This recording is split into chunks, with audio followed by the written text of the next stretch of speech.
Welcome back mga kaaldab. Ito na naman po ang inyong lingkod, si Mr. Destiny. At napakaganda nga po ng ating pag-uusapan mga kaaldab. Ito yung pinaka-latest na ipinost po sa social media. Ang brilliant mga kaaldab, skincare mga kaaldab, na kung saan nga po endorsement ni Angelica, ano ba yan? Mr. Destiny. Ito yung lagi kong pinapaliwanag mga kaaldab, na may mga bagay-bagay nga po na sabi ko nga po sa inyo, kampante lang po tayo. Di po ba? May mga update na mapapaisip din po kayo. Real talk mga kaaldab, pansin nyo po ba? Wala po ang kwintas na suot-suot lagi ni Alden kapag nagkakaroon siya ng cinema visit. Di po, real talk mga kaaldab, tignan nyo po. Wala po. Di po ba dati-rati? Sa bagay mga kaaldab, marami na naman kasi ko-question kapag suot nga ni Alden yan tapos tinanggal niya yung pendant. Di po ba? Na wedding ring. Ito yung buo yung tinanggal niya eh. Di po ba? Bakit hindi niya po kaya pinapakita? At bakit hindi nga po niya suot? Dito po sa naganap na 2 beses na TV commercial para po sa Brilliant Skin. Di po ba? Siyempre, kumbaga alam nyo naman po na baka magkaroon na naman tayo ng issue kay Glenda de la Cruz. Di po ba? O baka may mag-react na naman dyan na bagay yung dalawa. Remind ko lang po sa inyo ha. May asawa po si Glenda de la Cruz ha. Baka hindi po alam ng iba. Kaya nga po sinasabi ko ito para klaro po. Para lang po sa kaalaman ng lahat. Sabi ko nga po sa inyo, may kanya-kanya po tayong opinyon. May kanya-kanya po tayong pananaw. Ako lang naman po nagbibigay ng mga update na talagang mapapaisip po kayo. Kasi kung titignan nyo, sila Meng at si Alden lang talaga yung mainit. Di po ba? Sila po talaga yung pinagpepiestahan sa Instagram, sa Twitter, sa Facebook. Kaya ako nga po pinapakita yung video na yan na kung saan nga po wala na yung kwintas na nakita nga po natin sa mga kaganapan. Di po ba ni Alden? Sa bagay kasi, yung pagpunta niya ng cinema visit, private yun eh. Kumbaga kanya na yun. Hindi na yun saklaw ng trabaho. Di po ba doon pinapakita niya na kapag umaalis siya at wala siyang masasabi natin, hindi magkakaroon ng shooting, taping, commercial, di po ba? Dala-dala niya. Pero dito po mga kaaldab, hindi niya man lang pinakita. Ayan o, kung makikita nyo po, wala po, di po ba? Hindi man lang gumagalaw. Hindi katulad dun sa pinakita natin sa cinema visit ni Alden. Kitang-kita mo yung kwintas. Kitang-kita mo na kumbaga tumatama sa leeg ni Alden Richards. Di po ba? O baka may mag-react na naman dyan. Baka may mag-komento ha. Ito po, wala po siyang kwintas. Marami kasi nagsasabi na hindi nga puro pendant o wedding ring yung pendant. Baka po okay, baka po may nagre-react dito mga kaaldab ha. Baka sabihin nila, nako, bakit yan naman kasi pinapakita mo Mr. Destiny? Kumbaga maraming may mga hidden desire pa naman na magsama. Etong si Glenda de la Cruz at si Alden Richards, baka malink na naman yan sa mga pinapakita mo. Bakit yung mga video na ganyan dapat hindi mo na pinapakita yan o ina-update yan? Remind ko lang po sa inyo, kaya ko po ito pinapakita para po makumpirma, di po ba na wala? At dalawa naman po yan eh, hindi lang isa, hindi lang dalawa, di po ba? Sabi ko nga po sa inyo, kailangan natin magpakita para may ebidensya at resibo. Po ba? Ganun naman po ang channel ni Mr. Destiny para wala po silang masabi na hindi meron. Anong pruweba mo? Di po ba? Siguro sapat na po ito. Di po ba? Pero bago natin ituloy itong mainit na talakayan po natin, kung bago ka lang sa channel na to at isa kang true-blooded Aldab Nation na nagmamahal po kila Mengay at Isoy, tama po ang channel na pinuntahan mo, kaya consider na po kitang bagong subscriber at huwag mong kalimutang i-share ang mga video po natin sa mga mami, sa mga titas at sa mga senior.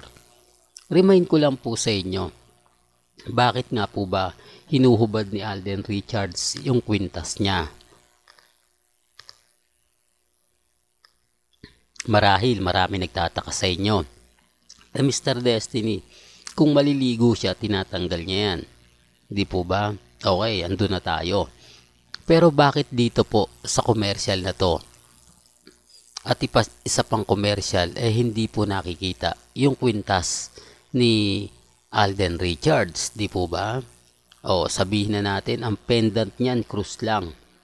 Di po ba? Siyempre, kailangan lagi mo siyang suot dahil yun yung gabay mo kapag aalis ka ng bahay, kapag may mga kaganapan ka. O, hindi po ba mas magandang kasama yon sa mga TV commercial mo, taping, nagagabay sa'yo? Para lang klaro, ito po'y kasabihan din ng mga matatanda, lalo na nga po pag sagrado kang Katoliko. Ang ibig kong sabihin, yung mga rosaryo, di po ba, talagang suot-suot po yan kung saan man aalis, kung saan man pupunta, ang mga, kumbaga, mga sagradong Katoliko. Sinasabi ko lang po ito para po sa kaalaman ng lahat, para lang po klaro, para lang po malinaw. Although sinasabi ng iba, naliligo tatanggalin, di po ba? Okay lang naman, sige. Pero dito hindi pa naman naliligo si Alden. Di po ba? Bakit nga po kaya niya binubuhat? Pero may time na naligo siya, na suot-suot niya yung kwintas Kaya nga po hinahanap natin yon kapag may mga suot si Alden, bumabakat. Di po ba? Pero dito nga po sa dalawa, hindi po talaga nakitaan. Sinasabi ko lang po ito para po sa kaalaman ng lahat. Di po ba? Na talagang mapapaisip po kayo. Ganyan naman po yung channel ni Mr. Destiny. Lahat ng mga gusto nyo pong malaman, gusto nyo pong makita, mapanood, mapakinggan. Pagdating po kay Alden Richards, updated na updated po kayo. Real talk mga kaaldab, kaya wag po kayong maniniwala, wag po kayong padadala sa mga sinasabi, komento. Di po ba, alam naman po natin na pag dumating yung point na ganito ganyan, talagang mapapaisip po kayo. Di po ba, sinasabi ko lang po ito para po sa kaalaman ng lahat, para lang po sa mga taong dumadaan at bumibisita po sa channel natin. Ito naman yung kagandahan nyo po sa mga nagsasabi ng fake news ako. Lahat na lang ginagawan ko ng issue, okay lang naman po. Pero kahit papano napapaisip po sila. Hindi ko man po nakukuha yung simpatya nila. Nagkakaroon sila ng konting idea na tama naman ang sinasabi ni Mr. Destiny. Hindi lang tanggap ng mga army at mga main fanatics. Di po ba? Kita nyo yung mga nagiging komento.